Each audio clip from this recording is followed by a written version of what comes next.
नमस्कार दोस्तों, ढोल में पोल चैनल में आप सब मित्रों का हार्दिक स्वागत करता हूं।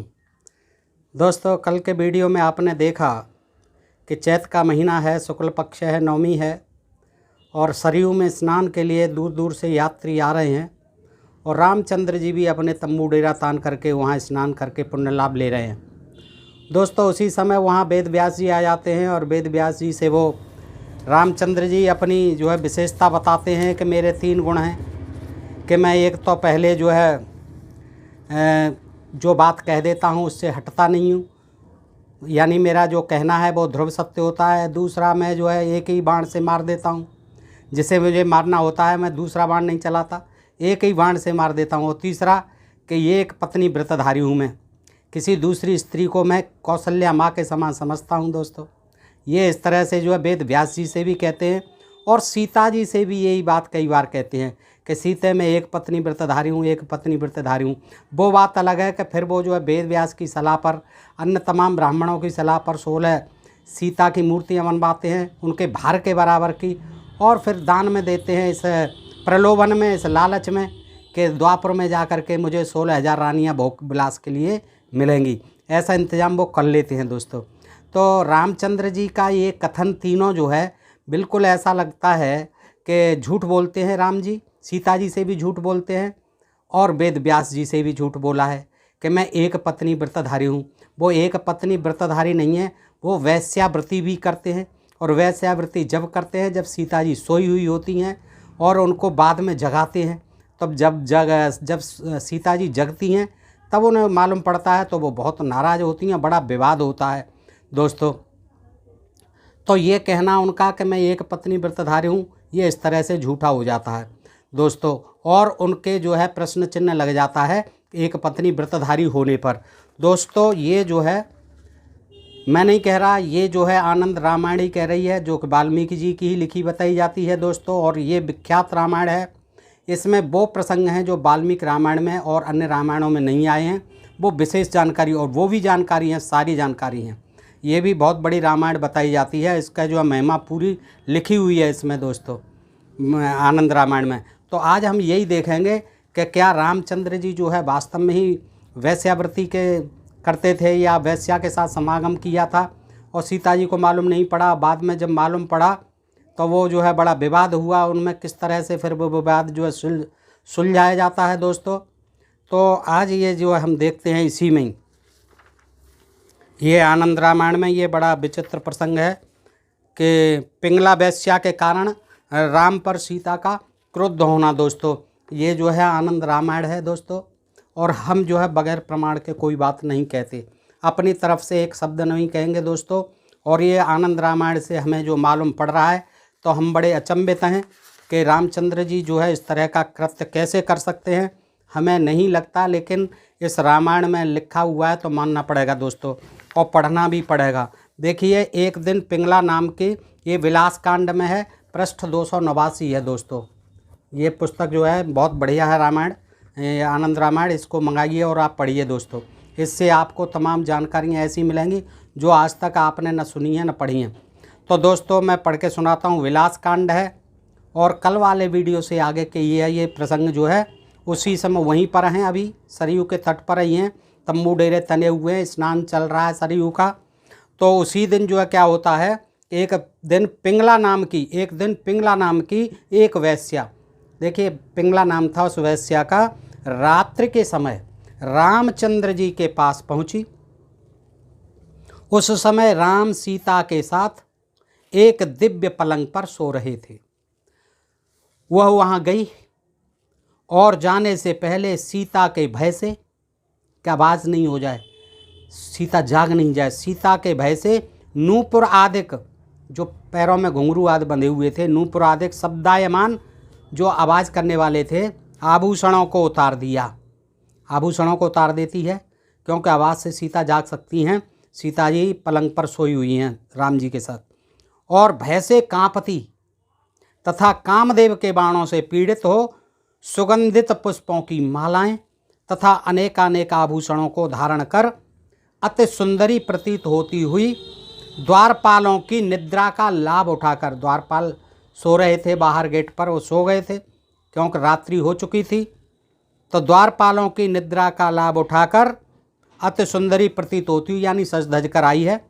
द्वारपालों की निद्रा का लाभ उठा चुपचाप अंदर प्रविष्ट हो गई, जहाँ पर सोए हुए थे तंबू में अंदर घुस जाती है और श्री रामचंद्र के पलंग के पास शीघ्र ही जा पहुँची तथा हाथ से श्री राम के पांव छूकर उन्हें जगाया। तो जागते ही श्री रामचंद्र जी ने पिंगला वैश्या को देखा।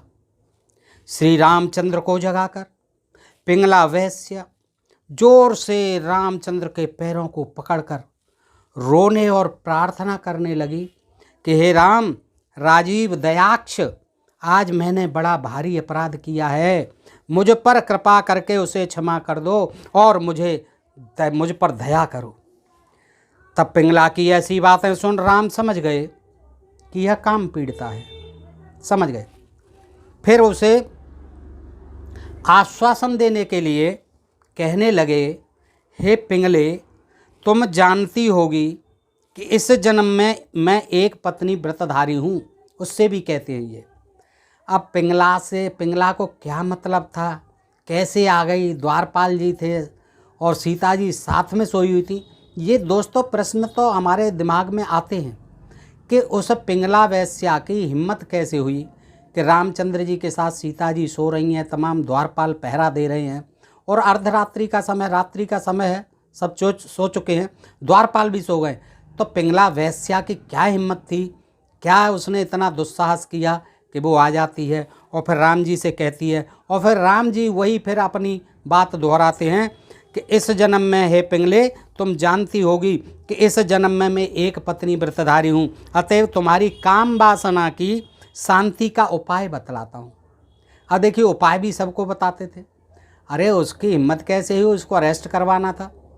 काम वासना का उपाय और बता देते हैं कि अगले जन्म में मिलूँगा मैं। तो ये उपाय बतलाता हूँ, उसे ध्यान देकर सुनो। जिस समय श्री कृष्ण रूपधारी मैं ब्रज से मथुरा जाऊँगा और कंस को मारकर उस पुरी में ठहरूंगा, तब हे पिंगले, तुम कुब्जा के रूप से मेरी सेवा करोगी। कुब्जा बनोगी तुम, कुबड़ी और तब मेरी सेवा तुम करोगी। और वो ब्रह्म वैवर्त पुराण में लिखा है कि फिर श्री कृष्ण ने वास्तव में ही सब तरह से बड़ी सेवा की है, वो उसकी संतुष्टि की है, उसने सेवा की है कुब्जा ने, और जो है श्री कृष्ण जी ने फिर पूरी सेवा उसकी संतुष्टि की है। ये ब्रह्म वैवर्त पुराण में है दोस्तों। तो ये जो है देखा आपने कि पिंगला वैश्या जो है वो कुब्जा बनी है और कुब्जा बन करके श्री रामचंद्र जी का, कृष्ण जी का श्रृंगार किया है, चंदन आदि लगाया है। और फिर जो है कृष्ण जी ने जो यहाँ कह रहे हैं कि मैं तेरी काम वासना पूर्ति करूँगा, तो वो की है। तुम कुब्जा के रूप में मेरी सेवा करोगी, जाओ मेरे आशीर्वाद से तुम इस शरीर की शेष आयु को व्यतीत कर कंस के यहाँ दासी होगी और तुम कंस की दासी बनोगी, तब मैं जो है तुम्हारी काम वासना की पूर्ति करूँगा। पिंगला से ऐसा कह सीता के भय से कि कहीं जग नहीं जाए, उसे शीघ्र ही विदा कर दिया शीघ्र ही, और दास दासियों और द्वारपालों को फटकारा। सब जो अब बाद में जब वो चली गई, भेज दी, तब वो फटकारते हैं। दास दासियों और द्वारपालों को फटकारा कि भाई तुम ऐसी गहरी नींद में सो रहे हो और ये कहाँ से घुस आई। तो तुरंत तभी जगाना था लेकिन उसको समझा दिया, उससे वायदा भी कर दिया, अगले जन्म का वायदा कर दिया कि तुम कुब्जा बनोगी कंस की दासी और तब तुम्हारी काम वासनाएं पूर्ति होगी। तो द्वारपालों को फटकारा और सीता को जगाकर उस वैश्या का संपूर्ण वृतांत कह सुनाया। अब सीता जी को जगा ही लेना था, तो उसी समय जगना था। तो अब जो है कह रहे हैं कि सीता को वैश्या का संपूर्ण वृतांत कह सुनाया जब वो चली गई, जिसे सुन सीता अति क्रुद्ध होती हुई सैया छोड़ उठ खड़ी हुई और बोली, सीता जी अब इतनी बात कही और सुनी तो वो सैया छोड़ के एकदम उठ खड़ी हुई और बोली, हे राम, जब वैश्या आई थी तो आपने मुझे क्यों नहीं जगाया? आज आपका एक पत्नी व्रत धर्म ज्ञात हो गया, पिंगला के आने पर चुपचाप उसके साथ भोग कर लिया, जब वो चली गई तब मुझे जगाया। बहुत दिनों के बाद आपकी यह पोल खुली है। दोस्तों मैं ये अक्षर सही पढ़ रहा हूँ, अपनी तरफ से कुछ नहीं कह रहा हूँ। देखिए पृष्ठ 290 पे विलास करना। तो आपने मुझे क्यों नहीं जगाया, आज आपका एक पत्नी व्रत धर्म ज्ञात हो गया। पिंगला के आने पर चुपचाप उसके साथ भोग कर लिया। जब वह चली गई तब मुझे जगाया। बहुत दिनों के बाद आपकी यह पोल खुली है एक पत्नी व्रत की। उस दिन मुनि के सामने, वेद व्यास के सामने, जो आपने एक पत्नी व्रत धर्म को धारण करने की शपथ ग्रहण की थी वह सब मिथ्या थी। वो शपथ ग्रहण की थी मैं एक पत्नी व्रतधारी हूँ, उस मुनि के सामने ये आपकी मिथ्या थी। फिर सीता की ऐसी बात सुन राम नम्रता से कहने लगे, पोलाइटली कहने लगे, विनम्रता पूर्वक कहने लगे कि नहीं सीते, ऐसी बात नहीं है। वास्तव में मैं एक पत्नी व्रतधारी हूँ, वास्तव में मैं एक पत्नी व्रतधारी ही हूँ। तुम्हारे सिवाय संसार की समस्त स्त्रियाँ मेरे लिए माता कौशल्या के समान हैं।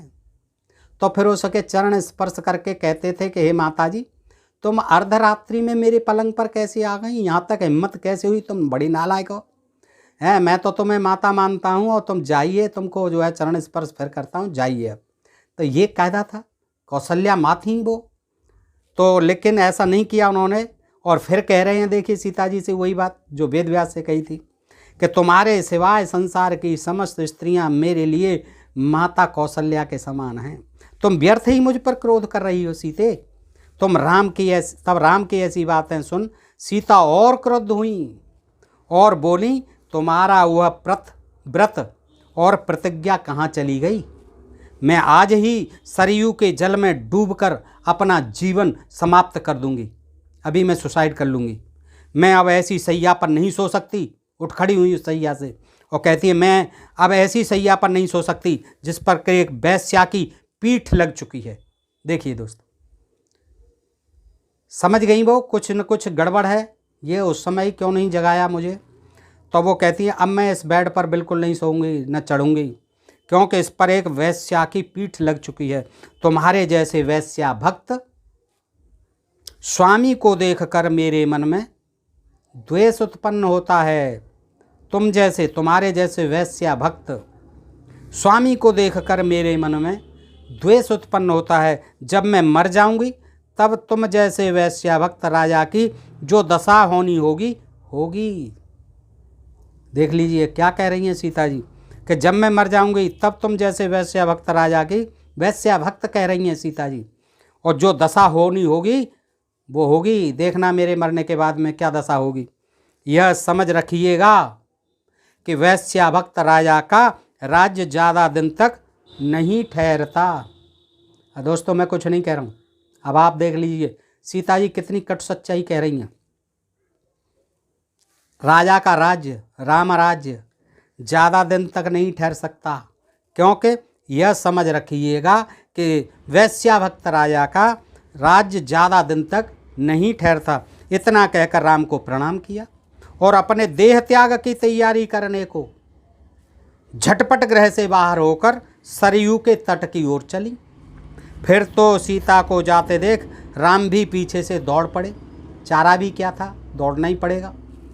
और जल के पास पहुंचने से पहले ही उन्हें रेती में पकड़ लिया और मीठी मीठी बातों से समझाते हुए बोले, हे विदेहजे, मुझ पर इतना क्रोध मत करो, प्रथम मेरी बात तो सुनो।